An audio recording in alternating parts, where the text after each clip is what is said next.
Hi everyone, welcome to STD word classes. तो friends, आज का जो चैप्टर है चैप्टर नंबर 5 है। चैप्टर बाकी कंप्लीट हो चुके हैं। क्लास 6 की आपकी सारी हिस्ट्री कंप्लीट हो गई है। उसमें मैंने 10 चैप्टर थे, 10 चैप्टर प्रॉपर तरीके से आप लोगों के साथ डिस्कस किए हैं। उसकी पूरी मैंने प्लेलिस्ट बना दी है, तो उसको जरूर ज्वाइन करिएगा। ये जो क्लासेस चल रही है क्लास 7 की हिस्ट्री चल रही, चैप्टर नंबर 5 है। आज हम लोग 5 चैप्टर डिस्कस करने वाले हैं। अगर चैनल पे पहली बार आए तो वीडियो को लाइक करके चैनल को सब्सक्राइब कर लीजिएगा, सो दैट आपको ऐसी क्लासेस मिलती रहे। बाकी टीचिंग से रिलेटेड आपको सारी अपडेट यहाँ से दी जाती है। तो चैप्टर नंबर 5 हम लोग कवर करने वाले हैं। ये क्लास आपको डेली 5 बजे मिलती है, तो 5 बजे जरूर ज्वाइन करिएगा। इसमें हम लोग थ्योरी कवर कर रहे हैं। जब थ्योरी सारी कंप्लीट हो जाएगी तो हम लोग प्रीवियस के सारे क्वेश्चन मतलब करने वाले हैं। वहीं पे जब आपको 2 बजे जो क्लास मिलती है वो आपकी बीपीएससी की होती है, तो उसको भी ज्वाइन करिएगा, क्योंकि उसमें हम लोग एससीईआरटी कवर कर रहे हैं। जो मतलब जितने भी कैंडिडेट अगर बीपीएससी टीआरई 3 एंड टीआरई 4 की प्रिपरेशन कर रहे हैं, तो उनके लिए 2 बजे की भी क्लास ज्वाइन करना है उनको, और 5 बजे वाली भी क्लास ज्वाइन करना है, क्योंकि उनके में एससीईआरटी प्लस एनसीईआरटी फॉलो करता है। यानी जीके जीएस जो होता है वो आप दोनों बुकों से पूछता है। तो दोनों बुकें जो हैं आपको 5 बजे एनसीईआरटी मिलती है, 2 बजे आपको एससीईआरटी मिलती है। तो दोनों क्लासेस आप लोग करिएगा, आपका जीके जीएस बहुत अच्छा हो जाएगा। तो स्टार्ट करते हैं चैप्टर नंबर 5।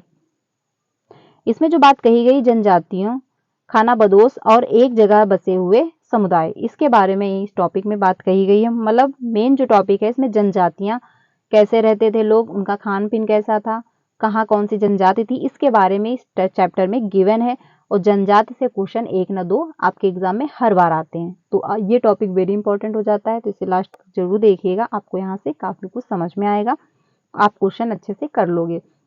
तो स्टार्ट करते हैं चैप्टर नंबर 5।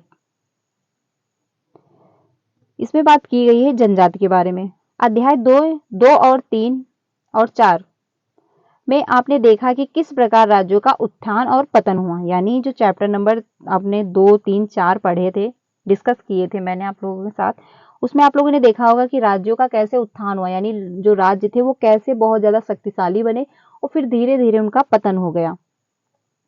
इस उठापटक के बीच ही कलाओं, दस्तकारियों और उत्पादन गतिविधियों की नई किस्में शहरों और गांवों में फल फूल रही थी। यानी जो राज्य लोग शासन करते थे, प्रशासन, उनका जो था उत्थान भी हुआ और पतन भी हुआ। यानी वो एक टाइम में काफी प्रभावशाली भी बने और धीरे धीरे लोगों का उन पे शासन भी कम होता चला गया। लेकिन उसी बीच में काफी जो किस्म के मतलब अनाज हुआ करते थे, फल फूल थे, वो काफी फल फूल रहे थे। एक लंबे अंतराल में कई महत्वपूर्ण राजनीतिक, सामाजिक और आर्थिक परिवर्तन हुए, लेकिन सामाजिक परिवर्तन हर जगह एक समान नहीं थे। यानी जो परिवर्तन तो हो रहे थे टाइम के अनुसार, लेकिन हर जगह पे जो परिवर्तन हो रहे थे वो एक समान नहीं थे, क्योंकि कहीं पे जो लोग आर्थिक स्थिति उनकी बहुत अच्छी होती थी, तो वो राजाओं जो मतलब अगर कुछ कहते थे तो उन पे आक्रमण करके, झगड़ा वगैरह करके अपना उनका शासन कम कर देते थे। लेकिन कुछ लोग ऐसे थे जो आर्थिक स्थिति उनकी बहुत अच्छी नहीं होती थी, उनके पास बहुत अच्छे सेना नहीं होती थी, तो उनका जो परिवर्तन हुआ पर एक समान परिवर्तन नहीं कर पाए, क्योंकि अलग अलग किस्म के समाज अलग अलग तरीकों से विकसित हुए। ऐसा कैसे और क्यों हुआ, यह समझना महत्वपूर्ण था। आगे चलते हैं हम लोग यहाँ से डिस्कस करते हैं बड़े शहरों से परे जनजातीय समाज, क्योंकि यहाँ से आप में पूछता है। अलबत्ता दूसरे तरह के समाज भी उस समय मौजूद थे। उपमहाद्वीप के कई समाज ब्राह्मणों द्वारा सुझाए गए सामाजिक नियमों और कर्मकांडों को नहीं मानते थे। यानी जो ब्राह्मणों के द्वारा कर्मकांड हो गए, नियम थे कि ऐसे लोगों की मतलब भगवान की ऐसे पूजा करो, तो ये सब लोग विश्वास इस पे नहीं रखते थे, नहीं मानते थे जो ब्राह्मण के द्वारा बताए जाते थे नियम और कर्मकांड। और ना ही वे कई असमान वर्गों में विभाजित थे, यानी वो सामूहिक रूप से रहते थे। अक्सर ऐसे समाजों को जनजाति कहा जाता है। यानी जो जनजाति होती है, जनजाति में जो भी लोग रहते हैं वो सामूहिक रूप से रहते हैं, उनको मतलब बांटा या विभाजित नहीं किया जाता है। प्रत्येक जनजाति के सदस्य नातेदारी के संबंध से जुड़े होते थे। कई जनजातियां खेती से अपना जीवनोपार्जन करती थी, यानी वो लोग खेती भी करके अपना जीवन यापन करते थे। कुछ दूसरी जनजातियों के लोग शिकार, यानी वो शिकार भी करते थे, संग्राहक भी थे, पशुपालक भी थे। यानी मतलब कुछ लोग खेती करते थे अपना, कुछ लोग शिकारी मतलब शिकार वगैरह भी कर लेते थे, और कुछ पशुपालन जानवर वगैरह भी पाल लेते थे। मतलब सबका अपना अपना व्यवसाय था। प्रायः वे अपने निवास स्थान के प्राकृतिक संसाधनों का पूरा इस्तेमाल करने के लिए इन गतिविधियों का मिलना जुलना रूप अपनाते थे। कुछ जनजातियां खानाबदोश थी और वे एक जगह से दूसरी जगह तक घूमती रहती थी। तो यानी जो खानाबदोश जनजाति थी वो एक जगह से दूसरी जगह घूमती रहती थी, ये आप लोग ध्यान रखना। जनजाति समूह संयुक्त रूप से भूमि और चारागाहों पर नियंत्रण रखते थे, यानी जो चारागाह था उस पे वो नियंत्रण रखते थे और अपने खुद के बनाए नियमों के आधार पर परिवारों के बीच इनका बंटवारा करते थे। आगे चलते हैं। इस उपमहाद्वीप के विभिन्न हिस्सों में कई बड़ी जनजातियां फल फूल रही थी। सामान्यतः ये जंगलों, पहाड़ों, रेगिस्तान और दूसरी दुर्गम जगहों पर निवास करती थी। कभी कभी जाति विभाजन पर आधारित अधिक शक्तिशाली समाजों के साथ उनका टकराव होता रहता था। यानी जो ज्यादा लोग शक्तिशाली थे, अगर जाति के आधार पर बांटते थे तो उनसे उनकी लड़ाई भी हो जाती थी। कई मायने में इन जातियों ने अपनी आजादी को बरकरार रखा और अपनी अलहदा संस्कृति को बचाया, लेकिन जाति आधारित और जनजाति समाज दोनों अपनी विविध किस्म की जरूरतों के लिए एक दूसरे पर निर्भर रहते थे, क्योंकि एक दूसरे से अपनी आवश्यकताएं पूरी करते थे तो वो एक दूसरे पर निर्भर रहते थे। टकराव और निर्भरता के इस संबंध में दोनों तरह के समाजों को धीरे धीरे बदलने का काम भी किया गया। अब हम लोग चलते हैं, जनजाति जो लोग थे वो कौन थे, इसके बारे में हम लोग देख लेते हैं। तो समकालीन इतिहासकारों के मुसाफिरों ने जनजातियों के बारे में बहुत कम जानकारी दी है। कुछ अपवादों को छोड़ दें तो जनजातीय लोग भी लिखित दस्तावेज नहीं रखते थे, लेकिन समृद्ध रीति रिवाज और वाचिक मौखिक परंपराओं का वे संरक्षण करते थे। यानी वो लिखित दस्तावेज नहीं रखते थे, लेकिन मौखिक रूप से जो वाचिक थे उसके परंपराओं का संरक्षण उसी के द्वारा वो कर लेते थे। ये परंपराएं हर नई पीढ़ी को विरासत में मिलती हैं। आज के इतिहासकार जनजातियों का इतिहास लिखने के लिए इन वाचिक परंपराओं को इस्तेमाल करते थे। तो यानी अगर आपसे पूछा जाए वाचिक होता क्या है, तो जो जनजाति लोग रहते थे तो इसी के माध्यम से वो उनका जो परंपराएं थी वो एक पीढ़ी से दूसरी पीढ़ी में हस्तांतरण करते थे, उसी को कहते हैं वाचिक। आगे चलते हैं। जनजाति लोग भारत के हर क्षेत्र में पाए जाते हैं। किसी भी एक जनजाति का इलाका और प्रभाव समय के साथ साथ बदलता रहता है। कुछ शक्तिशाली जनजातियों का बड़े इलाकों पर नियंत्रण था। पंजाब में खोखर जनजाति 13वीं और 14वीं सदी के दौरान बहुत प्रभावशाली था। यानी खोखर जो जनजाति थी वो किस टाइम में बहुत ज्यादा शक्तिशाली थी, तो वो 13वीं और 14वीं शताब्दी में बहुत ज्यादा शक्तिशाली या बहुत ज्यादा प्रभावशाली थी। कौन सी जनजाति? खोखर जनजाति, ये ध्यान रखिएगा, पंजाब में थी, ये भी आप लोग ध्यान रखना। आगे चलते हैं। यह बाद में गख्खर लोग ज्यादा महत्वपूर्ण हो गए। उनके मुखिया कमाल खान गख्खर को बादशाह अकबर ने मनसबदार बनाया। जो गख्खर थे उनको बाद में मनसबदार बनाया जो अकबर थे। मुल्तान और सिंध ने मुगलों द्वारा अधीन कर लिए जाने से पहले लंगार और अरघुन लोगों का प्रभुत्व अत्यंत विस्तृत क्षेत्र पर था। उत्तर पश्चिम में एक विशाल, आगे चलते हैं, एक शक्तिशाली जनजाति थी जिसको बोलते थे बलोच। ये लोग अलग अलग मुखियों वाले कई छोटे छोटे कुलों में बटे हुए थे। जो बलोच जनजाति थी ये अलग अलग मुखिया थे, वो अलग हर मतलब जो कुलों जो थे बटे हुए थे उसमें हर एक मुखिया रहता था। पश्चिमी हिमालय में गडीरियों की जनजाति थी। उपमहाद्वीप के सुदूर उत्तर पूर्वी भाग पर भी नागा, अहोम और कई दूसरी जनजातियों की पूरी तरह से प्रभुत्व था, यानी पूरी तरह से वो रहते थे वहां पे। मौजूदा बिहार और झारखंड के कई इलाकों में 12वीं सदी तक चेर सरदार शाहियों का उदय हो चुका था। आगे चलते हैं। बादशाह अकबर के प्रसिद्ध सेनापति राजा मान सिंह ने सन 1591 में चेर लोगों पर हमला किया और उन्हें परास्त कर दिया। उन्हें मतलब लूट कर अच्छा खासा माल इकट्ठा किया, लेकिन वे पूरी तरह से अधीन नहीं बना पाए। तो राजा मान सिंह ने जो चेर लोग थे उस पे आक्रमण किया। अगर आपसे पूछा जाए राजा मान सिंह ने कौन सी जनजाति पे आक्रमण किया था, तो चेर लोग जो थे, चेर जनजाति थी, उस पे उन्होंने आक्रमण किया था सन 1591 में। आगे चलते हैं। औरंगजेब के समय में मुगलों सेनाओं ने चेर लोगों के कई इलाकों पर कब्जा किया। यानी राजा मान सिंह ने हमला किया, लूट भी लिया उनका सामान, बट पूरी तरह से उन पे कब्जा नहीं कर पाए।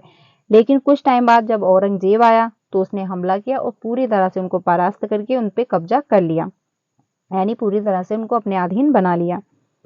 क्षेत्र में रहने वाले महत्वपूर्ण जनजातियों में मुंडा और संताल थे। यद्यपि ये उड़ीसा और बंगाल में भी रहते थे जो ये जनजाति थी। आगे चलते हैं हम लोग। कर्नाटक और महाराष्ट्र की पहाड़ियां कोली, बेराद और कई दूसरी जनजातियों के निवास स्थान थे। कोली लोग गुजरात के कई इलाकों में भी रहते थे। अगर आपसे पूछा जाए कोली जनजाति है कहाँ रहती है तो गुजरात में थी, ये आप लोग ध्यान रखना।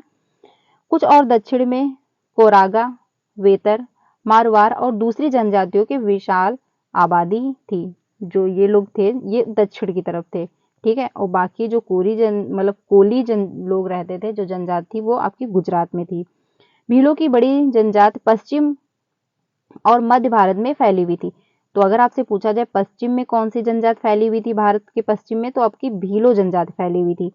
16वीं सदी का अंत आते आते उनमें से कई एक जगह बसे हुए खेतिहर और यहाँ तक कि जमींदार बन चुके थे। यानी जो जनजाति लोग थे वो एक ही जगह पे पूरी तरह से निवास करने लगे।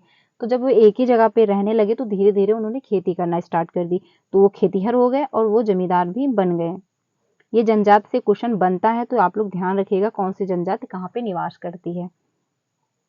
आगे चलते हैं। तब भी भीलों के कई कुल जो थे वो शिकारी संग्राहक बने रहे। यानी जो कुछ लोग तो खेती करते थे, जमींदार भी हो गए, लेकिन कुछ लोग थे जो शिकारी यानी वो शिकार भी करते रहते और संग्राहक भी बने रहे। मौजूदा छत्तीसगढ़, मध्य प्रदेश, महाराष्ट्र और आंध्र प्रदेश में गोंड लोग बड़ी तादाद में फैले हुए हैं, यानी बड़ी मात्रा में यहाँ पे लोग पाए जाते हैं।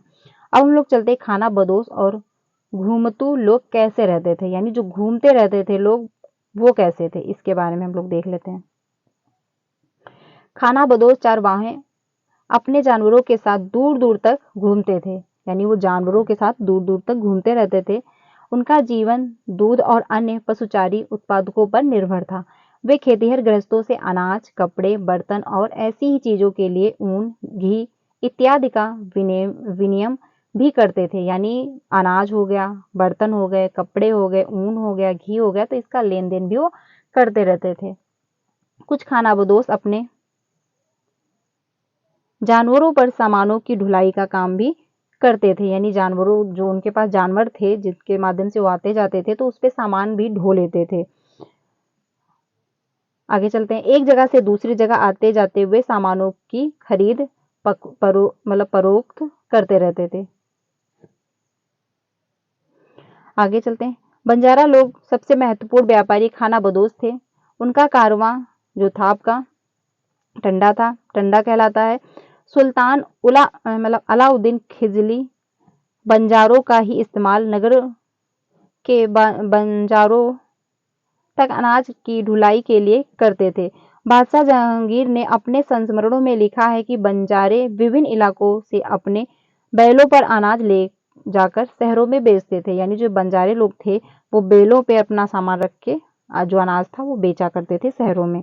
सैन्य अभियानों के दौरान वे मुगल सेना के लिए खाद्यान्नों की ढुलाई का काम करते थे। कभी किसी भी विशाल सेना के लिए 1 लाख बैल अनाज ढोते रहते थे। तो इतनी मात्रा में जो थे वो बैल अनाज ढोते थे। आगे चलते हैं। बंजारे बंजारे के बारे में हम लोग देख लेते हैं थोड़ा सा, हो सकता है यहाँ से क्वेश्चन बन जाए। 17वीं सदी के आरंभ में भारत आने वाले एक अंग्रेज व्यापारी पिंटर मंडी ने बंजारों का वर्णन किया है। सुबह हमारी मुलाकात बंजारों की एक, यहाँ से क्वेश्चन आपका नहीं आएगा क्योंकि उन्होंने इसके बारे में थोड़ा सा बताया, यहाँ से क्वेश्चन नहीं बनता है। अब हम लोग चलते हैं आगे क्योंकि इसमें कहानी दी गई है। कई पशुचारी जनजातियां मवेशी और घोड़ों जैसे जानवरों को पालने पोसने और संपन्न लोगों के हाथ उन्हें बेचने का काम करती थी। यानी जो संपन्न लोग होते थे उनके हाथ वो बेच देती थी। छोटे मोटे फेरी वालों के विभिन्न जातियां भी एक गांव से दूसरे गांव भ्रमण करती थी। ये लोग रस्सी, सरकंडे की चीजें, फूस की चटाई और मोटे बोरे जैसे माल बनाते और बेचते थे। यानी ये लोग ये सब चीजें बना के उसको बेचा करते थे। कभी कभी भिक्षुक लोग भी घूमतू सौदागरों का काम करते थे। नर्तकों, गायकों और अन्य तमाशबीनों की भी जातियां थीं। जो विभिन्न नगरों और गांवों में कमाई के लिए अपनी कला का प्रदर्शन करते थे। यानी कुछ लोग जो थे वो गायक भी थे, नर्तक भी थे, यानी वो नाच वाच भी करते थे, उसके माध्यम से वो पैसे कमाया करते थे। यानी डांस वगैरह आपने देखा होगा, कुछ ऐसे बंजारे होते हैं जो थोड़ा बहुत करते हैं, उसके माध्यम से वो जैसे कला वगैरह दिखा देते हैं, तो उसके माध्यम से वो पैसे कमाया करते थे। बदलता समाज, नई जातियां और श्रेणी, इसके बारे में हम लोग देख लेते हैं। जैसे जैसे अर्थव्यवस्था और समाज की जरूरतें बढ़ती गई, नए हुनर वाले लोग की आवश्यकता पड़ी। यानी धीरे धीरे जब परिवर्तन आया तो जो जिनमें टैलेंट था वो लोगों की जो आवश्यकताएं थी वो बढ़ी। वर्णों के भीतर छोटी छोटी जातियां उभरने लगी। उदाहरण के लिए ब्राह्मणों के बीच नई जातियां सामने आई। दूसरी और कई जनजातियों और सामाजिक समूहों को जाति विभाजन समाज में शामिल कर लिया गया। उन्हें जातियों का दर्जा दे दिया गया। विशेषता प्राप्त शिल्पकारों, सुनार, लोहार, बढ़ाई और राज्य स्मृत को भी ब्राह्मणों द्वारा जातियों के रूप में मान्यता दे दी गई। वर्ण के बजाय जाति समाज के संगठन का आधार बन गई। यानी वर्ण धीरे धीरे फिर क्या हुआ कि जो पहले वर्ण के आधार पर लोग बटे हुए थे उसको फिर हटा दिया गया, फिर लोग जाति के आधार पर उनका संगठन होने लगा। अब हम लोग चलते हैं जाति पर विचार विमर्श। वर्तमान तमिलनाडु के तिरुचिरापल्ली तालुकू में स्थित अय्या कोंडन उदयार जो है के 12वीं शताब्दी के अभिलेख में ब्राह्मणों की एक सभा के विचार विमर्श का वर्णन मिलता है। तो इसमें जो है 12वीं शताब्दी में जो अभिलेख है ब्राह्मणों के बारे में उसके विचार विमर्श का वर्णन इसमें मिलता है। आगे चलते हैं हम लोग। वे रथकारों की सामाजिक स्थिति पर विचार विमर्श कर रहे थे। उन्होंने इस जाति के कामकाज तय किए जिसमें वस्तुकला, रथों और गाड़ियों का निर्माण, मंदिर द्वारा बनना, मूर्तियां स्थापित करना, बलि के लिए लकड़ियों से बने साज समाज तैयार करना, मंडप बनाना और राजा के लिए ज्वेलर बनाना शामिल था। जो मतलब जेवर थी वो बनाना शामिल था। आगे चलते हैं।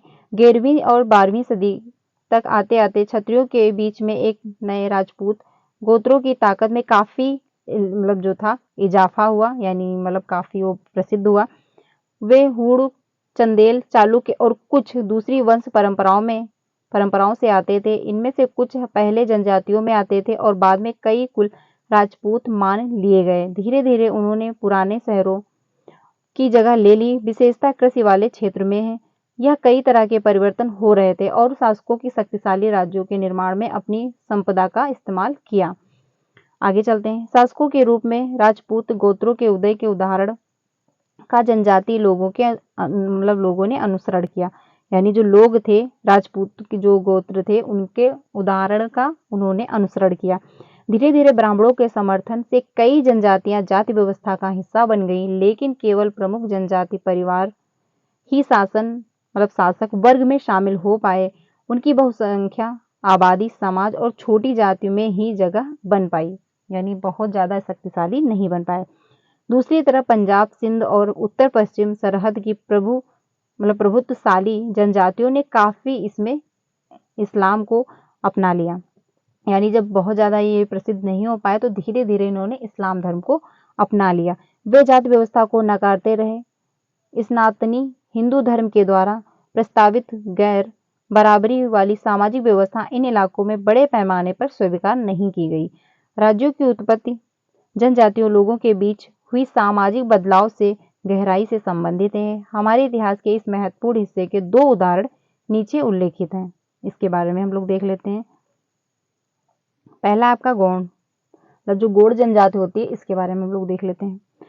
गौड़ लोग गोंडवाना नामक विशाल वन प्रदेश में रहते थे। वे स्थानांतरीय कृषि अर्थात जहां बदल बदल कर खेती करते थे। विशाल गोंड जनजाति के कई छोटे छोटे कुलों में भी बटी हुई थी। प्रत्येक कुल का अपना राजा या राय होता था। जिस समय दिल्ली के सुल्तानों की ताकत घट रही थी उसी समय कुछ बड़े गोंड राज्य छोटे गोंड सरदार पर हावी होने लगे थे। अकबर के शासन काल के एक इतिहासकार अकबरनामा में उल्लेखित है कि इस गढ़ कंडगा के गौड़ राज्य में 70,000 गांव थे। तो अकबरनामा में ये उल्लेखित है। आगे चलते हैं। जो गौड़ जनजाति थी, मतलब गौड़ राज्य के लोग रहते थे, यानी जनजाति जो वहां पे रहती थी, उसमें 70,000 गांव थे। इन राज्यों की प्रशासनिक व्यवस्था केंद्रीकृत हो रही थी। राज्य गढ़ों में विभाजित है। हर गढ़ किसी खास जो था गौड़ कुल के नियंत्रण में था। ये पुनः 84 गांवों की इकाइयों में विभाजित थे, जिन्हें 84 कहा गया। 84 का उपज विभाजन बरहोतों में होता है, जो 12-12 गांवों में मिलता है, मतलब 12-12 गांवों को मिलाकर बनते थे। बड़े राज्यों के उदय में गौड़ समाज के चरित्र को बदल डाला।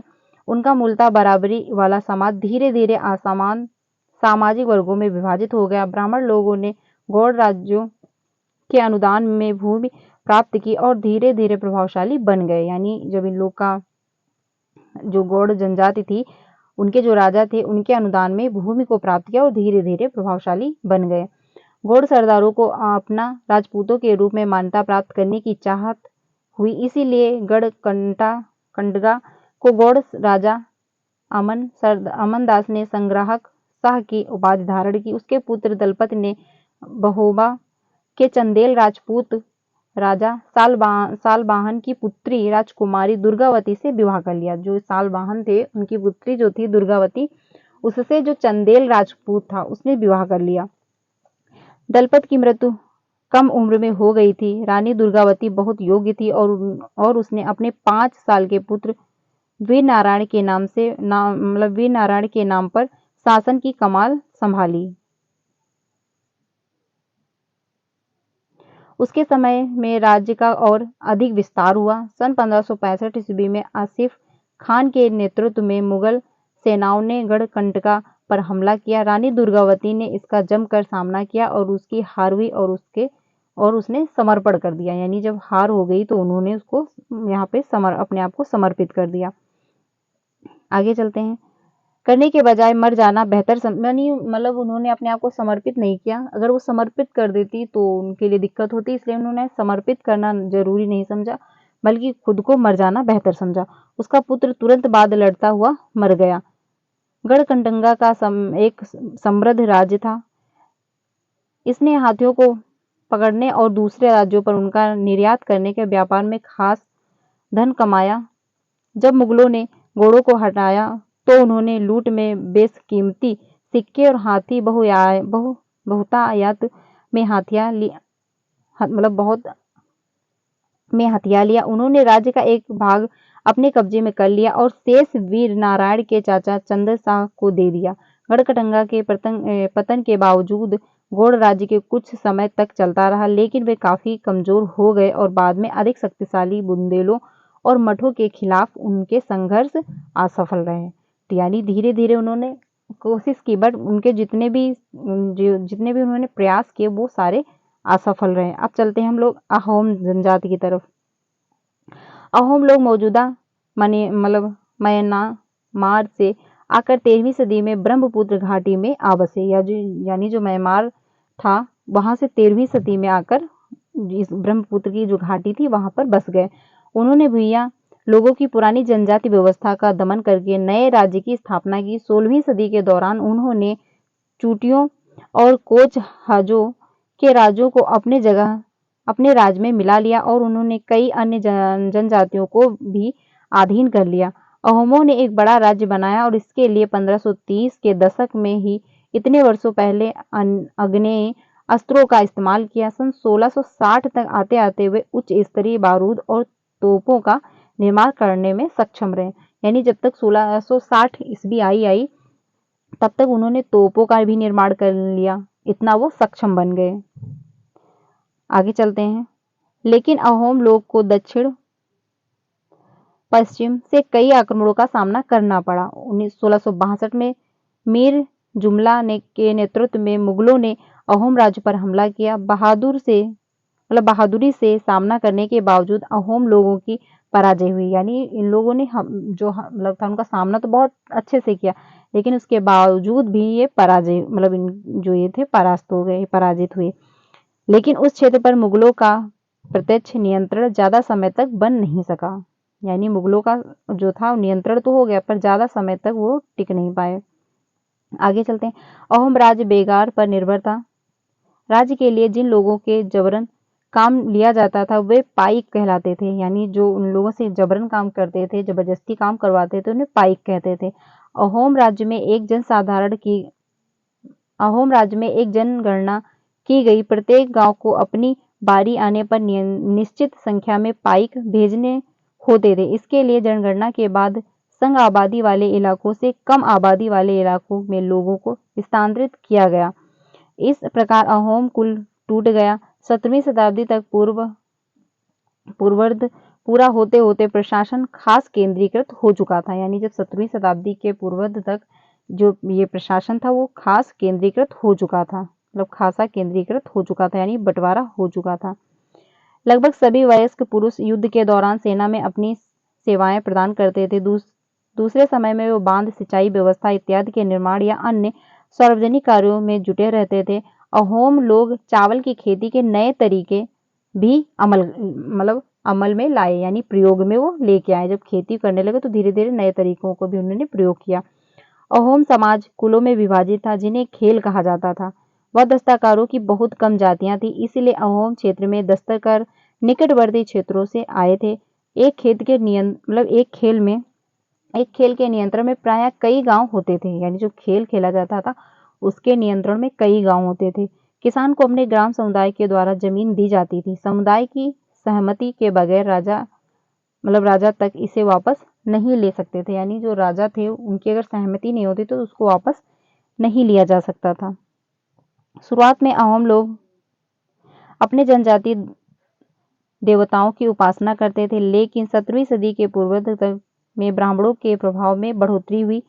मंदिरों और ब्राह्मणों को राजा के द्वारा भूमि अनुदान में दी गई। यानी धीरे धीरे करके जो ब्राह्मण थे उनकी मान्यता ज्यादा बढ़ गई, फिर उनके द्वारा ब्राह्मण जो थे उनको भूमि दान में देते थे। शिव सिंह के काल में हिंदू धर्म वहां का प्रधान धर्म बन गया, लेकिन अहोम राज्यों ने हिंदू धर्म को अपनाने के बाद अपनी पारंपरिक अवस्थाओं को पूरी तरह से नहीं छोड़ा। यानी उन्होंने धर्म तो अपना लिया, लेकिन जो उनकी पुरानी परंपराएं थी उनको उन्होंने नहीं छोड़ा। अहोम समाज एक अत्यंत परिष्कृत समाज है। कवियों और विद्वानों को अनुदान में जमीन दी जाती है। नाट्य कर्म को प्रोत्साहन दिया जाता है। संस्कृत की महत्वपूर्ण कृतियों का स्थानीय भाषा में अनुवाद किया गया है। बुरंजी नामक इतिहासकार कृतियों को पहले अहोम भाषा और फिर असमिया में लिखा गया है। तो ये आप लोग ध्यान रखिएगा, जो ये ऐतिहासिक कृति है उसको पहले अहोम भाषा में लिखा गया, उसके बाद असमिया भाषा में उसको लिख दिया गया। अब इसमें निष्कर्ष का क्या निकला है वो भी हम लोग देख लेते हैं। जिस युग की हम चर्चा करते आए हैं उस युग के दौरान उपमहाद्वीप में काफी सामाजिक परिवर्तन हुए। वर्णन आधारित समाज और जनजाति, क्योंकि जब निष्कर्ष हम लोग पढ़ लेंगे तो हमको और अच्छे से समझ में आ जाएगा। लोग एक दूसरे के साथ लगातार संपर्क में आते रहे। इस आदान प्रदान ने दोनों तरह के समाजों के अनुकूल और बदलाव की प्रक्रिया चलाई। बहुत सी विभिन्न प्रकार की जनजातियां थी और उन्होंने फिर विभिन्न प्रकार की जीविकाएं अपनाई। कालांतर में उनमें से कई जाति आधारित समाज में शामिल हो गई, लेकिन कईयों ने जाति व्यवस्था और सनातन हिंदू धर्म दोनों को ही नकार दिया। कुछ जनजातियों ने सुसंगठित प्रशासनिक व्यवस्था वाले विस्तृत राज्यों की स्थापना की। इस तरह वे राजनीतिक रूप से ताकतवर हो गए। इनमें उन्हें वृहत और अधिक जटिल राज्यों को साम्राज्यों के साथ संघर्ष करने की स्थिति में ला खड़ा किया। तो ये था चैप्टर, इसमें जनजाति के बारे में दिया गया, क्योंकि इसमें जनजाति की बहुत सारे नाम दिए गए हैं। जैसे बुरंजी नामक ऐतिहासिक कृत है, इसको किस भाषा में लिखा गया, पहले तो अहोम भाषा में लिखा गया, उसके बाद असमिया भाषा में भी लिखा गया। तो ये आप लोग ध्यान रखिएगा। तो इसमें काफी जो हैं जनजाति के नाम दिए गए हैं, तो ये सारे आप लोग नोट कर लीजिएगा, क्योंकि जनजाति से क्वेश्चन आपका बन जाता है। जैसे आपका अहोम हो गया, आपका गोंड जनजाति हो गया, तो ये जनजाति कहाँ के निवासी थे, ये कहाँ रहते थे, तो ये सब पूछ लिए जाते हैं। तो आप लोग ये ध्यान रखिएगा। इसका जो उल्लेख मिलता है आपको अकबरनामा में मिलता है, ये भी आप लोग ध्यान रखिएगा। तो ये सब आप लोग नोट डाउन कर लीजिएगा।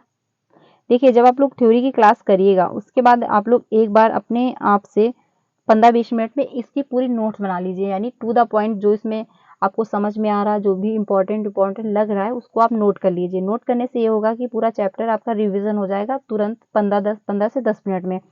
आप लिखोगे तो आपको और अच्छे से समझ में आएगा, और जब लिखते हो तो वो जो